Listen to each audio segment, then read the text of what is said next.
But that boy now, my boy now, I'm my son, I will go fight back with that. The people why they fight, that people want thief, they don't work. Who be those people? You don't know them. All these Osnapa, them, all these Abia, them, all of them, they want to go hijack. People will run away. We say, when they call it, we may have them. You know, so when you don't defeat them, they might be said, so defeat them to the final one. As they defeat them now, shame them, they can't jump. So if you see that them, they push them. No, then they push them now. So if you are looking for any form of confirmation, whether, similar Fubara met with Wike, if you are in any doubt, this particular BBC interview would have put those doubts to sleep. It is clear that he met Wike, and I know some people were arguing, it's a lie, they didn't meet. Were you there when they met? Some of the videos that I posted earlier. And I said, look, that's the only pathway that this guy has right now. Stoop to conquer. PDP will not save him. Look at what they're doing with his situation. The state of emergency thing, they're in court. That's the only thing they can do. There's no pressure on the government. I mean, imagine this situation, this so-called issue that happened in Rivers that happened under PDP being in government and APC being in the opposition. The country would have been shut down. There would have been protests daily until the president chooses to change his decision. But no, look at what PDP is doing. PDP has governors. PDP has vibrant people. If I'm not talking about only PDP, I'm also talking about Labour Party, those with strong opposition. There would have been some sort of protest about the unconstitutionality of what is happening in Rivers. Now everybody's gone to bed. Nobody's talking about it anymore. So what does that say about opposition in Nigeria? It's weakened. And it's almost seems as if it is, the opposition is in control. That the ruling party is controlling the opposition. There are some things that would happen in Nigeria, and I'm like, this will go ballistic. The opposition will never accept this. But look at what Atiku is doing. Look at what Peter Obi is doing. Look at what Bala Mohammed is doing. They're just staying and Kimbo. You're going to court. While you are in court, be on the streets. If it means sponsoring people to be on the street, I know people who would take a leave even if it's 5,000 naira every day to just stay on the streets to make sure that the more pressure on the presidency to reverse what happened in Rivers. But no, the man is left akimbo. So what is the only option for him? Play their ball. Play their ball. I understand also that the part of the agreement that they have made is that he's not going to run for second term. That if he accepts that, then, then they can go. And then there's also another leg of that agreement that he should join the APC. That's the only way that they can also buy his loyalty to the party, that all these things that he has done, the fighting that he has done, I'm not sure if anybody wants to go through that fighting anymore. So, but Wike is circumspect about that particular leg of the agreement.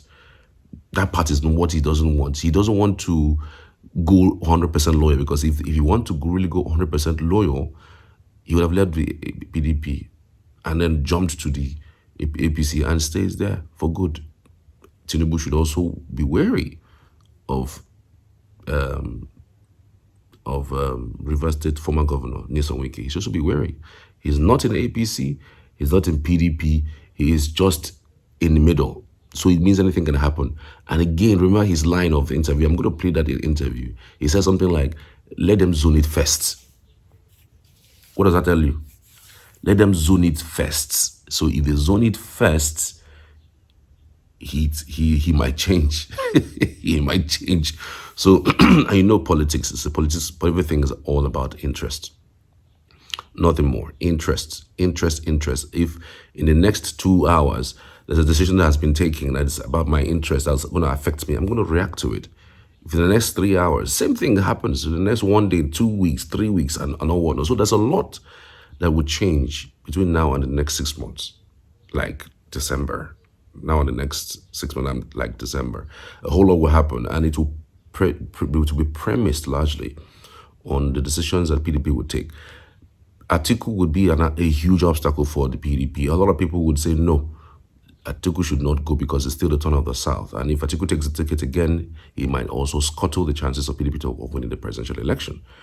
That said, they're also looking at how to get Peter Obi back to PDP so that he can at least, with the numbers he has without governors, remember Peter Obi was able to muscle 12 states, including the FCT, without any governor as our House of Rep member. So if you have PDP state governors, who are 11 of them, or 12 of them, depending on the numbers stand, before you turn on the papers and then somebody has defected.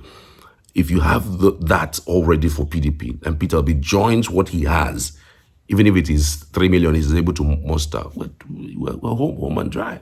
Home and dry. So these are the issues. So another point I actually wanted to make with that interview is the fact that he was saying something along the lines of he built the party, that how can he build the party and somebody comes and wants to enjoy it. Guy, look, Wike is just he's raising his shoulder like actually he did really build the party. When did he even take up the party? If you remember clearly,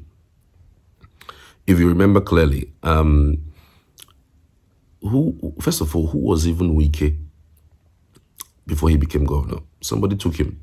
Somebody made him join PDP. The party gave him local government chairman. The party gave him minister under the PDP.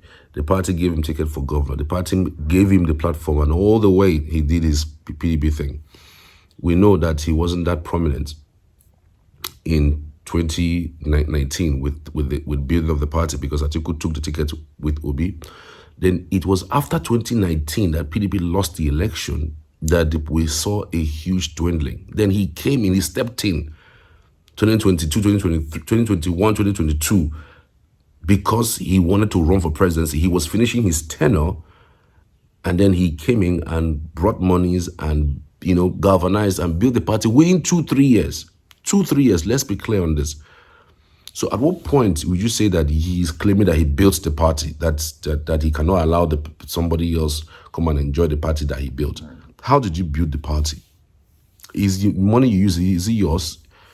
The resources that you said you used in building the party, is it yours?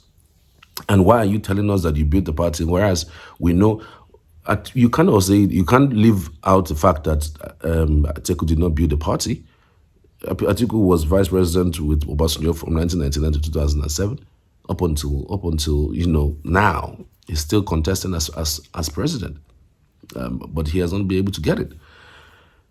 Don't come and tell us, don't come and gaslight us as you built the party, and because you built the party, you are going to make sure that you hold the foundation of the party so that nothing's going to happen, except they agree to zone the ticket to the south. Come on, let's be realistic with these things. And then having said that, there are names that were mentioned as the people who actually deceived the Similar Fubara to go into what he did with fighting Wike. There are 3 names that he mentioned. And so there we go. And I don't want anybody to start blaming Similar Fubara if he eventually joins the APC, because that's the politics here, for crying out loud. He's fighting for his life. He was thinking that at least PDP would do something significant to make sure that these things are reversed. He doesn't go on these kinds of suspensions. But here we are. The people are powerless. There's a limit to what you can do. You be on the street for after 1 or 2 days, you are gone. I mean, and the rules continue. So there's nothing that this government can be scared of from the populace, because they've seen that they are not resilient with their protest. If PDP was a huge opposition, maybe a Labour Party of some sort goes out and say, we are rejecting this unconstitutionality, do what NSAS did, not necessarily doing anything violent, but being peaceful, stay day in, day out, remain in one place to protest this unconstitutionality that have continued to fester in Rivers State.